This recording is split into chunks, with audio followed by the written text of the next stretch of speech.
Gold Rush Game by William F. Wu. Illustrated by Cornelius Van Wright and Ying-Hua Hu.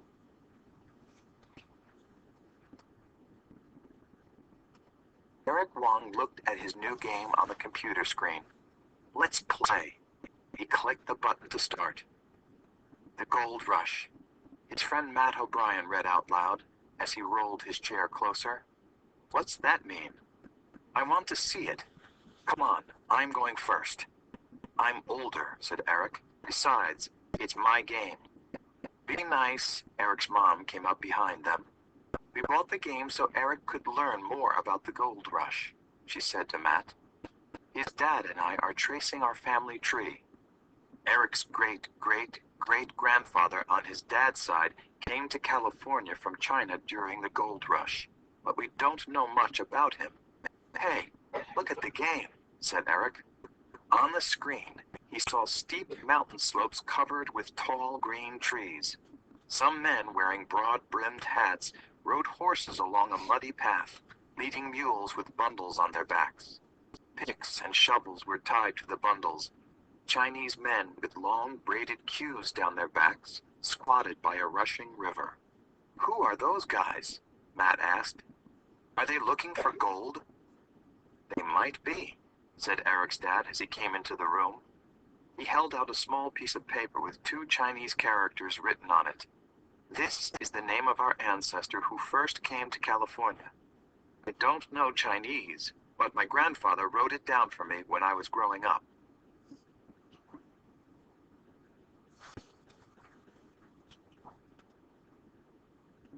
Eric turned and looked. What was his name? Dido, his dad said. I'll say it slower. Dido. It means great path. That's a good name for a man who took a great adventure traveling across the Pacific Ocean to a new land. In Chinese, his family name would be given first, and so he was called Wang Dido. Wang Dido, Eric repeated. Yeah. You know how to write that? Matt asked, looking at the name. No, Eric shrugged. We'll let you play your game, said Eric's mom. Come on, dear. She and Eric's dad walked away. Look, Eric pointed to the screen. A miner wearing a broad-brimmed gray hat lifted a rock showing a button that said, Press if you dare. I dare you, Matt said loudly. I'm doing it. Annoyed, Eric pressed the button. Suddenly, Eric and Matt found themselves standing in a narrow space between 2 large, tall rocks by the muddy road in the mountains, with trees towering over their heads. Miners and prospectors walked and rode past. Eric's heart beat faster with excitement, but he was also a little scared. What happened? Matt asked. This is creepy. Where are we? Eric smelled the scent of pine trees and kicked at the mud. I think we're really in the gold rush. We went back in time. Did you say back in time? Matt stared around them in shock. Come on. Eric walked up to the mysterious miner who had lifted the rock. Do you know a man named Wang Dido? Eric carefully pronounced his ancestor's name, remembering to put his family name first. The miner laughed. Then he looked closely at Eric and Matt. You're not from around here, are you? No, we're not, said Eric, hoping the man wouldn't ask any more questions. Do you know how many people are in this area? We're on the Feather River, upstream from Marysville, in the western foothills of the Sierra Nevada in California. Men came to find gold. We are called the 49ers because so many of us have come this year. What year? Matt asked, his eyes wide. 1849, of course, said the miner. He frowned. Don't you boys know what year it is? Gold was discovered in this area last year. Now, 49ers are coming from all over America and lots of other places. How do they get here? Eric asked. I came overland from the eastern United States by wagon train. A good friend of mine took a ship from the east coast south around Cape Horn at the tip of South America. From China, other men come on ships across the Pacific Ocean. But where do they live? Eric asked. I don't see any houses here. Marysville is a new town, said the miner. It was started by miners and prospectors, but men also live in camps, sometimes together and sometimes on their own, while they look for gold. He pointed to the river. But the best way to find a Chinese miner is to ask other Chinese miners. Matt ran down to the edge of the river, where a Chinese miner squatted by the rushing water, swirling sand in a metal pan. Eric hurried after him. Hey, mister, is your name Wang Dido? No, the man shook his head. Then he gave Eric a little smile and pointed downstream. You see that man? His name is Wang. Matt ran down the bank. But this time Eric ran too. They stopped next to Mr. Wang together, near a big tree growing right beside the river. Are you named Wang Dido? Eric asked. Mr. Wang was a little younger than the other Chinese miner. His long, braided queue swung behind him as he looked up. I am, he said, giving both boys a big smile. Why do you ask? Eric was afraid to explain he and Matt had traveled through time from the future. He was sure Mr. Wang wouldn't believe him and might chase them away. So he changed the subject. My name's Eric, and this is my friend Matt. Have you found any gold? Not today.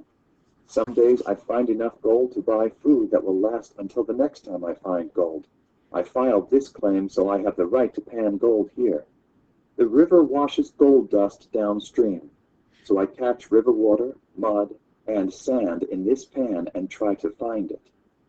He moved the pan in a circular motion, so that water sloshed out with some of the sand. Gold is heavy, so it stays in the pan. Wow, said Matt. And the river's so fast. Don't you have to get sand from the bottom of the river? Eric asked. It looks really deep right here. It's very deep here, said Mr. Wang. The riverbank drops steeply from the edge of the water, and the current's very fast. But I can take the sand and mud right here at the edge and pan it. And the water itself carries sand, even when it looks clear. On a good day, the water brings gold to me. Suddenly, the ground shook. Eric and Matt thumped backward into a sitting position in the mud. Mr. Wang fell into the river with a splash. It's an earthquake! Eric jumped up again. He had felt small earthquakes before, and this one was so quick it had ended already. When he looked up, he saw Mr. Wang in the river, desperately holding on to a tree root with both hands. The power of the river current pulled his legs downstream, and he struggled to hold his head above the water. Help me! Eric and Matt grabbed his arms and pulled, but the river current was too strong, and Mr. Wang was too heavy for them to help. We have to save him, Eric called desperately to Matt. If we don't, my family won't ever be born, and I won't be here. Eric saw a tree branch hanging low. Come on, help me pull the branch down. He took the branch in both hands and bent his knees so his weight pulled it down. When Matt grabbed it too, the branch lowered to Mr. Wang. With an outstretched hand, Mr. Wang grasped the branch. Matt, let go. Eric and Matt released the branch, and the branch slowly moved upward again, pulling Mr. Wang out of the water. He got his feet back on the riverbank and let go of the branch. Mr. Wang took several moments to catch his breath. His clothes were so wet they stuck to him. Aye, you two saved my life. Thank you. Mine too, said Eric. You're welcome. I thought I was going to drown. Everything I had dreamed about would have come to an end. He paused and looked down at the ground. I came from a poor peasant village in southern China, Mr. Wang went on. I hope to find some gold and send for a woman I love. We'll marry here and raise a family in America. At least I hope so. Hey, that's good, said Matt, because Eric jabbed Matt with his elbow and interrupted. Because it's a good idea, he smiled, knowing that Mr. Wang's dream was going to come true.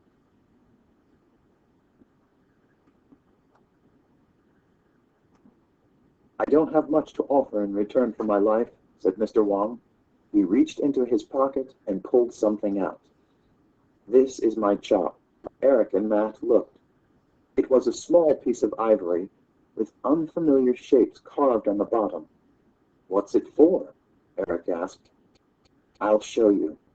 Mr. Wang pushed the bottom into a smooth spot of mud next to the river. When he lifted it, 3 marks were in the mud. That's my name, Wang Daido. I don't have any gold today, but I would like you to accept this as my gift. I will always remember you. Eric took the chop. That's very nice of you. Thanks.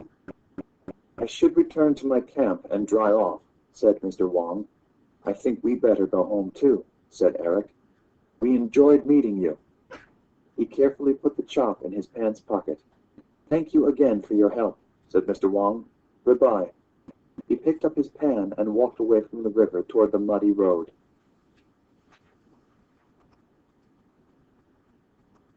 How do we get back to our time? Asked Matt. Maybe we should try to find those big rocks. But where are they? Come on, Eric said to Matt. I remember where they are.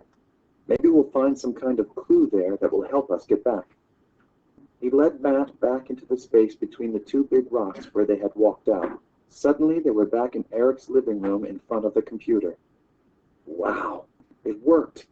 Those rocks must be some kind of doorway into the past. Matt looked at the computer screen.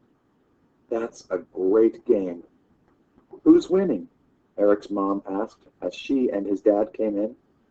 Mom, Dad, Eric called out. We went into the game and back in time. Yeah, said Matt. We met Eric's great-great-great-grandfather. Eric's mom and dad laughed. I love the way these games build imagination while they teach history, said Eric's mom. Isn't that nice?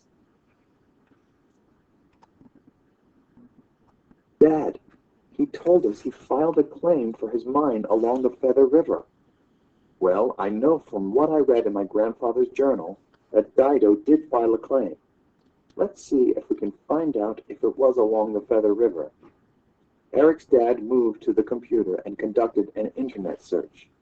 After a while, he looked up in surprise. Wang Dido did file a claim in that area in 1849. I found a reference to it. Do you believe me now? Eric asked. Come on, Eric. Do you expect me to believe you actually went back in time? No, I guess not. Eric felt a wave of disappointment, then suddenly reached into his pocket. Maybe this will convince you. He pulled out the chop. Dad, look at the name. Wang Dido. Smiling, Eric held it up. On the chop, a little bit of gold dust from the river glinted in the light.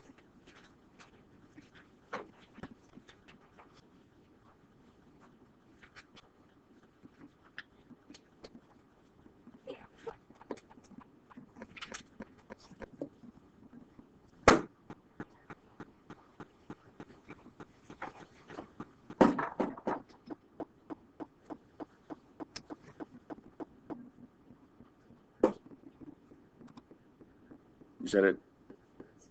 Is that it? Okay.